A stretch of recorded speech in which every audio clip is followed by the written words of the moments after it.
સુપ્રસિદ્ધ યાત્રાધામ ડાકોર રણછોડરાયજી મંદિરે પહોંચો એટલે ચારો તરફ ગોતાની સુગંધ માણવા મળે, જેને લઈ દર્શન બાદ ગોતાનો સ્વાદ માણવા મન લલચાય. ગોતાનો સ્વાદ માણતા તે યાદગાર બની જાય છે.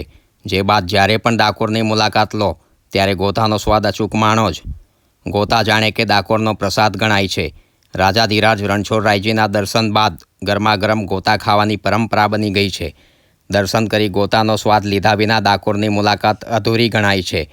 દૂધમાં બનતા આ ગોતા ખૂબ જ સ્વાદિષ્ટ હોય છે. ત્યારે જાણીએ ડાકોરના પ્રખ્યાત ગોતા વિશે. ડાકોર રણછોડરાયજી મંદિર સામે ગોમતી ઘાટ પર પ્રખ્યાત બાપાલાલ ગોતાવાળાની દુકાન આવેલી છે, જ્યાં પેઢીઓથી ડાકોરના પ્રખ્યાત સ્વાદિષ્ટ ગોતા બનાવવામાં આવે છે. જ્યાં સ્વાદ રસિકો દહીં સાથે ગરમાગરમ ગોતાનો સ્વાદ માણે છે. વિશિષ્ટ રીતે દૂધમાં બનાવવામાં આવતા ગોતાનો વર્ષોથી સતત એક ધારો સ્વાદ જાળવી રાખવામાં આવ્યો છે. હાલ બાપાલાલની છઠ્ઠી પેઢી આ વારસો જાળવી રહી છે. દેશભરમાંથી ડાકોર દર્શને આવતા શ્રદ્ધાળુઓ દહીં સાથે હોંશે હોંશે ગરમાગરમ ગોતાની લિજ્જત માણે છે. સાથે જ ગોતા પાર્સલ કરાવી ઘરે પણ લઈ જાય છે. તેમજ ગોતાનો સ્વાદ ઘરે માણવા તૈયાર ગોતાનો લોટ પણ લઈ જાય છે. ડાકોરમાં 2 ઉપરાંત અમદાવાદ અને આણંદના ઓળમાં પણ તેમની શાખા આવેલી છે. વર્ષો પહેલાં અહીં આવતા શ્રદ્ધાળુઓ બહારનું કંઈ ખાતા નહોતા. જો દૂધનો ઉપયોગ કરીને વસ્તુ બનાવાય તો તે પ્રસાદ ગણાય, એટલે દૂધમાં ગોતા બનાવવાની શરૂઆત થઈ.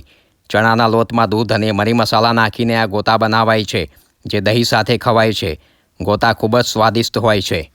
આમાં તો એવું છે ને કે ડાકોરની અંદર વર્ષોથી પરંપરા ચાલતી આવી છે કે પબ્લિક આવે એટલે દર્શન કરીને ગોટા ખાવા આવે. કારણ કે ગોટા અમારી સ્પેશિયાલિટી છે અને અમે એને દૂધથી બનાવીએ છીએ. એટલે વર્ષો પહેલાં જ્યારે મરજાદી લોકો આવે ને, બધા વર્ષો પહેલાં એ લોકો બહારનું પાણી ના પીએ પણ અમારા ગોટા ખાય. એનું કારણ એક જ કે અમારે દહીં જોડે ખવાય અને બીજું આ દૂધથી બને, એટલે લોકો ગોટાનો આગ્રહ વધારે રાખે. હું 6ઠ્ઠી પેઢી ઉપર આવ્યો, મારો બાબુ આવી ગયો 7મી પેઢી પર. ગોટાનો હતા 360 રૂપિયા કિલો છે. હું જ્યારે આ સીટ ઉપર બેઠો ને ત્યારે ગોટાનો ભાવ 6 રૂપિયા કિલો હતા. અમે નાનપણથી લગભગ અહીં બાપાલાલને ત્યાં આવીએ છીએ. પપ્પા જોડે દાદી જોડે નાના તઈથી આવીએ છીએ. જ્યારે બી આવીએ છીએ આના ગોટા ખાધા વગર અમે જતા નથી. ખૂબ જ સરસ ગોટાનો ટેસ્ટ છે. આ ગોટા દહીંની સાથે ખાવાની કંઈક અલગ જ મજા છે.